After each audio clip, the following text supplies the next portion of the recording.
Приветствую всех, кто зашел ко мне на мой YouTube канал. В этом видео пойдет речь о аккумуляторной трещотке. Название фирмы представлено перед вами. Пришла она в картонной коробке. Я, естественно, уже ей пользовался. Все изначально было красиво запаковано в целлофане. Так как я уже ей воспользовался, поэтому, естественно, она уже потеряла товарный вид. А сейчас мы приступим к обзору с разбором данной трещотки. Если вы вдруг захотите купить такую же трещотку, то смотрите, что идет в комплекте. Там все зависит от цены. Если вы подешевле хотите, то там не будет тогда в наборе этих головок. Может также не быть зарядного устройства, то есть или же адаптера. Я же покупал трещотку где-то по средней цене, скажем так. Поэтому все, что мне пришло в коробке вместе с трещоткой, вы видите перед своими глазами. Так, значит, что у нас по набору головок? В наборе головок есть переходничок на 1/4 дюйма. Это позволяет использовать головки от маленькой трещотки. Здесь же четырехгранник имеет размер 3/8 дюйма. По поводу аккумулятора есть индикатор заряда, 12-вольтовые они, на 2 ампер-часа. Кстати, эти аккумуляторы подходят от шуруповерта Интерскол, на который есть у меня обзор на моем YouTube канале. Вот такой приятный бонус оказался. По поводу зарядки, вы сами видите, какая здесь вилка, под какие розетки.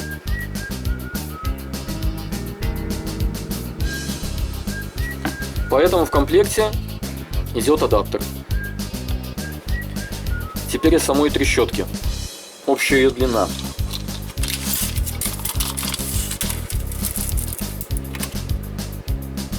38,5 сантиметров.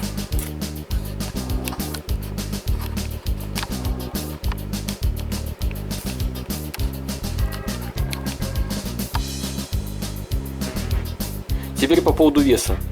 Вес, мне кажется, ее на скидку килограмма 3.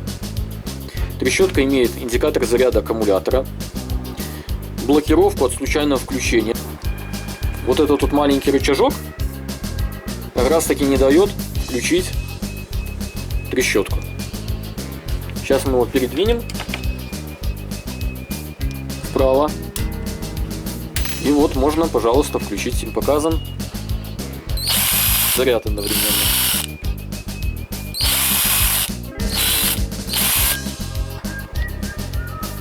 Место хвата для руки здесь обрезинено.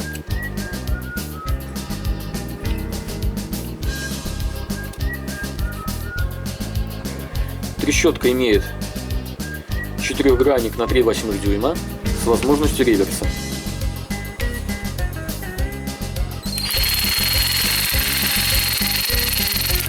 Меняем положение реверса в другую сторону. Вращение меняется. Максимальные обороты, заявленные в этой трещотке, если верить производителю, 230 оборотов в минуту. Есть возможность регулировки оборотов. Зависит от того, насколько вы сильно нажмете на ручку. Нажимаю полностью. Обороты максимальные. Если я нажму на ручку совсем чуть-чуть, минимально.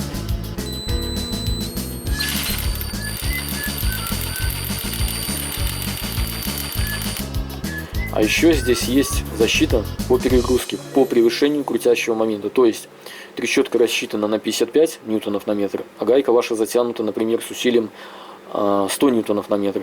Естественно, вы такую гайку открутить не сможете. И для того, чтобы не сломать трещотку, срабатывает внутри защита, и трещотка отключается.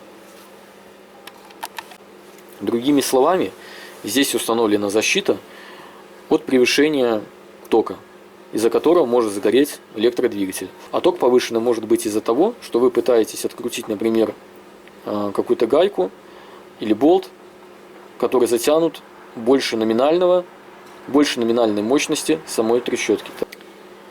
Ну что, а сейчас, наверное, перейдем к испытаниям и посмотрим, есть ли здесь заявленные 55 ньютонов.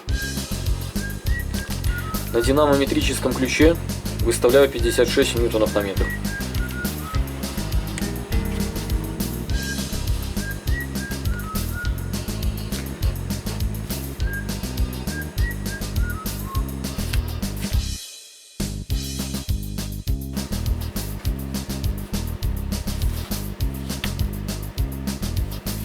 Попробуем вам показать, чтобы все вы видели, что я вас не обманываю. Не знаю, видно вам или нет. Вот 56 виднеется. Там есть рисочка. И вот она совпала с нулем. Так, закручиваем гайку.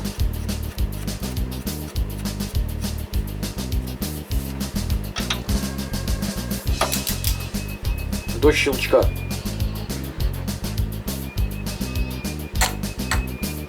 Даже давайте еще один сделаем.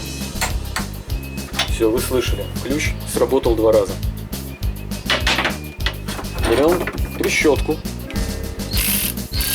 Ставим реверс на откручивание.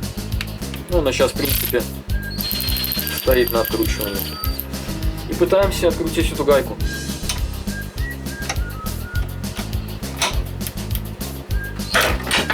О, сработала защита. Интересно. Что, не открутит разве? Еще раз сработала защита. Очень интересно. Все-таки она открутила. То есть свои 55 ньютонов, в принципе, у нее, можно сказать, почти есть. Давайте попробуем динамометрический ключ затянуть на 60 ньютонов. Если у нее, интересно, какой-то запас. Так. Вот еще немножко докинем. И выставим 60 ньютонов на метр. Не знаю, видно вам тут или нет, но скорее всего не видно. Мне тут даже самому отсвечивает. Но тем не менее, тогда поверьте хотя бы на слово.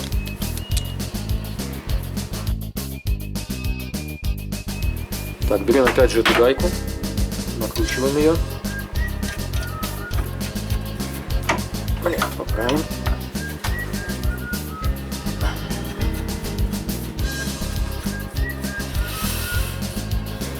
Так, ключ затянут на 60 ньютонов. До 2 щелчков. Раз, два.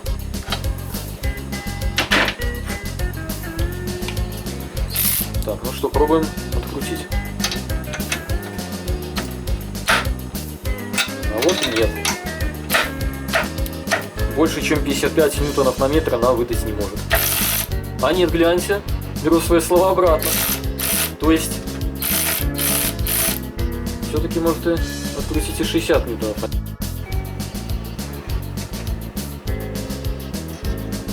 Усилие.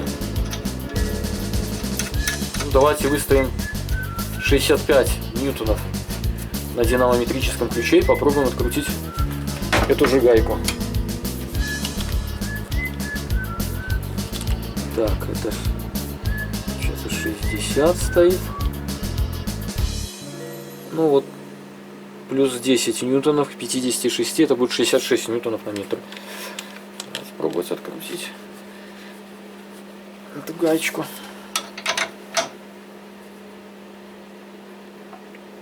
Раз, два. Так, отпустим ключ, чтобы не сбить его. И пробуем откручивать трещоткой эту гайку.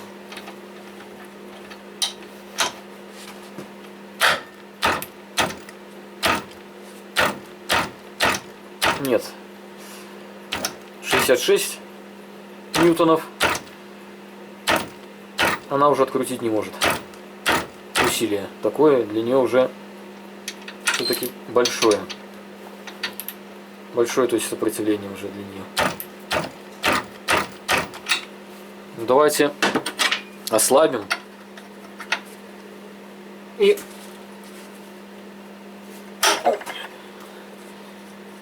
Давайте ослабим, значит, и по-новому выставим на 60 усилия. Контрольное, так сказать. 50, так, 56, 60.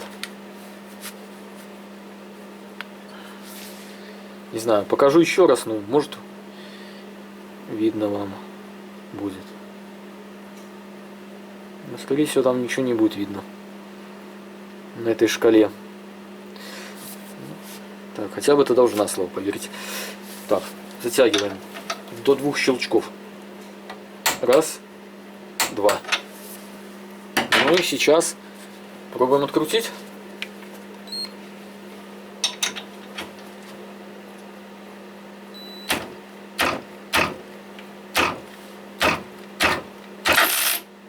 Ну, с 60 ньютами она справляется, в принципе.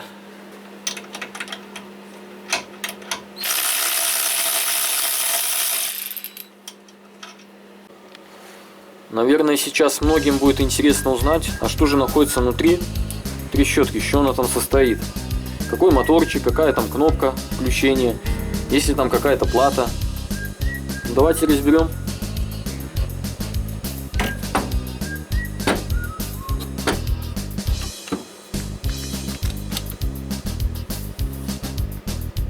Ну, внутри находится храповый механизм, который был, кстати, смазан не очень. Настоятельно вам рекомендую, если вы купите такую трещотку, обязательно разберите храповый механизм и смажьте его, потому что смазки было крайне мало.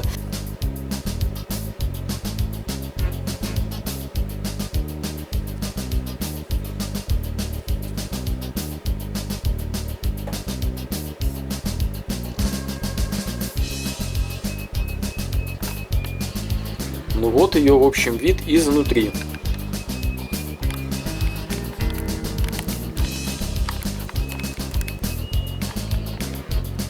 Вот и сама кнопочка блокировки от случайного включения. Вот вообще сама кнопка включения трещотки. Вот ее электродвигатель.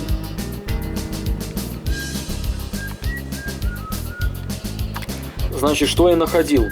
На Озоне свободно можно найти вот такой вот электродвигатель на тот случай, если ваш сгорит.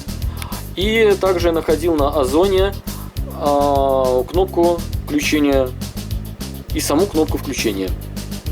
Храповый механизм, к сожалению, с реверсом я на Озоне не находил. То есть храповый механизм здесь одноразовый. Далее по поводу планетарного механизма, который установлен здесь вот.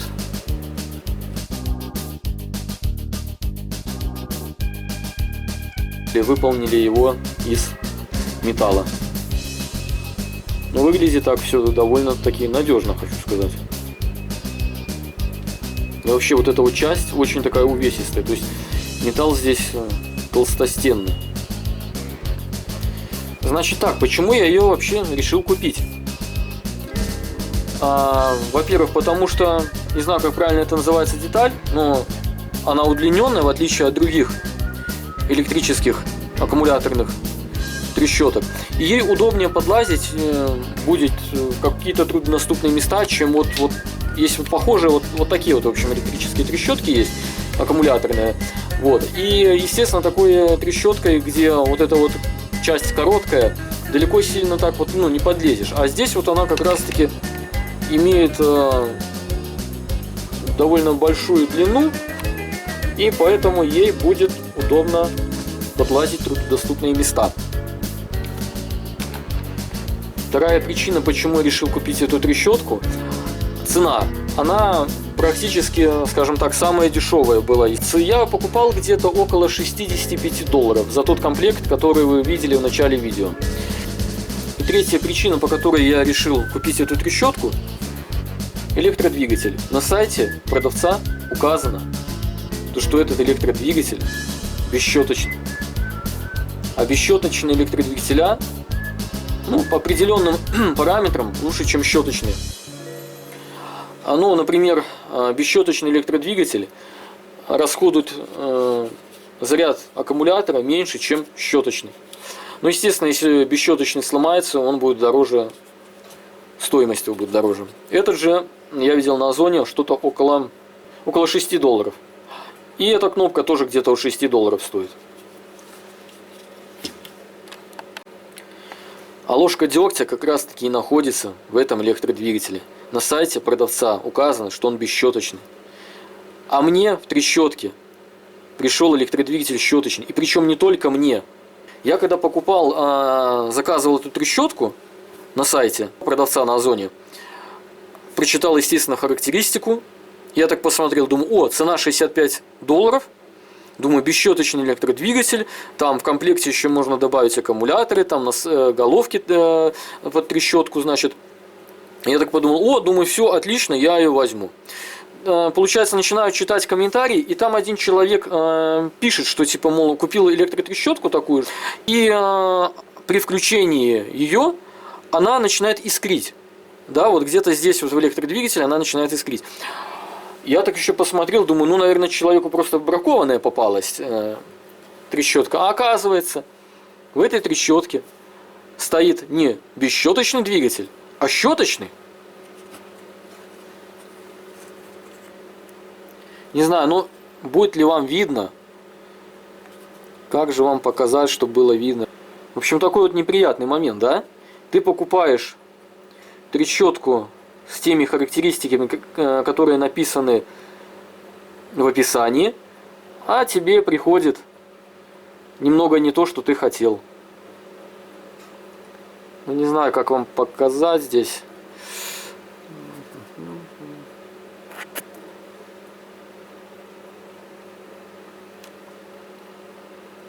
Вот покажу, ладно, тогда покажу номер этого двигателя. Вот, номер вот здесь. Ёлки-палки, как вам показать? Вот. И вы можете по этому номеру сами убедиться, что этот электродвигатель щеточный. Да вон и видно, вон. Не знаю, видно вам, ладно, или нет. Есть вон там щетки, вон они. Вот, сейчас вот видна щетка вот эта вот одна. И получается, из-за того, что он щеточный, из-за этого искрение есть на якоре. Точнее, на коллекторе, правильно будет сказать. Сейчас вам попытаюсь показать, как искрит коллектор. Вот сюда смотрите. Сейчас без света еще попробую показать.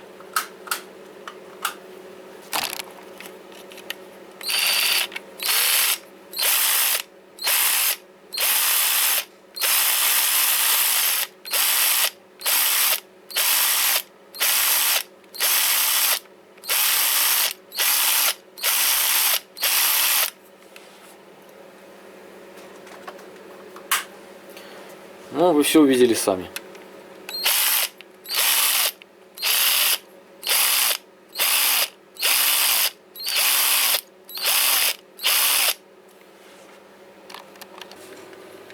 И в качестве приятного бонуса имеется подсветка рабочей области. Обеспечивает подсветку вот этот вот диод. Пускай она может быть не сильно велика, но тем не менее приятно. Сейчас я выключу свет в гараже и продемонстрирую ее.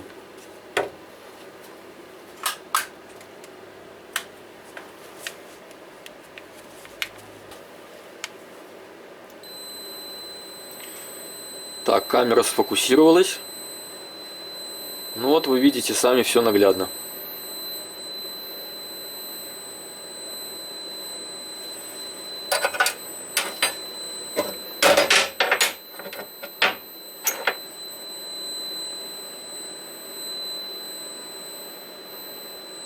Какое имеется освещение.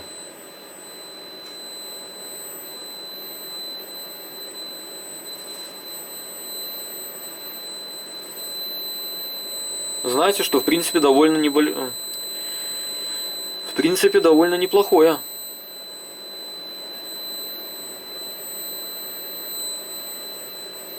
Это вот я сейчас сдалека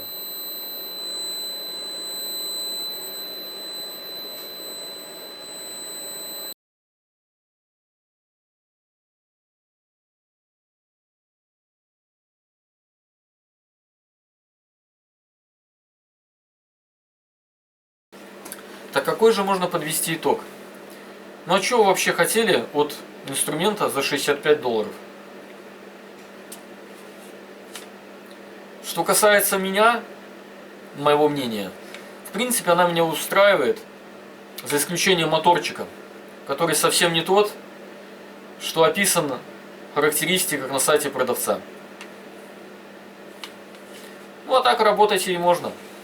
Ну и для тех, кто решил видео досмотреть до конца. Возможно, у вас появилось такое мнение, что не везде можно подлезть с помощью этого инструмента и выполнить свою работу, так как диапазон работы сильно ограничен в виде 90 градусов. Скажите, ведь, наверное, было бы совсем неплохо иметь возможность работать в пределах 180 градусов. Это бы обеспечило еще больше доступ к труднодоступным местам. И вот по этому поводу у меня есть кое-какие мысли, как можно доработать вот этот инструмент. Но об этом я сниму уже отдельное видео, если посчитаю нужным вообще его снимать и выкладывать в интернет. Ну и все, что я хотел в принципе рассказать, я вам рассказал. Ну и до встречи в следующих видеороликах. Всем пока!